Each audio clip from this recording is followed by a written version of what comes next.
Opo, si Emelson, DTF operator dito sa TIT-1 Luna. Nagamit ito ng 6 na araw na may bilang na 205 meters na run this week.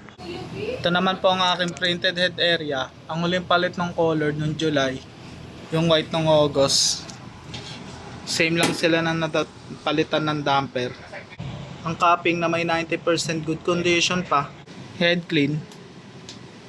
Linisin ang wiper after head clean. Nozzle check, yan po, buo naman po siya, pati yung white nya.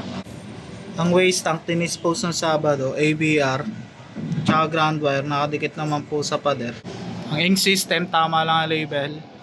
Dito naman po yung stock namin ng anyos, white powder, DTF film. Ito naman po yung record sa nagamit na CMYK, white powder, DTF film, solution,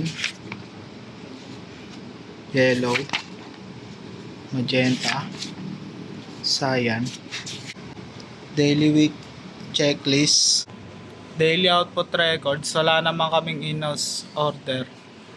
Thank you po.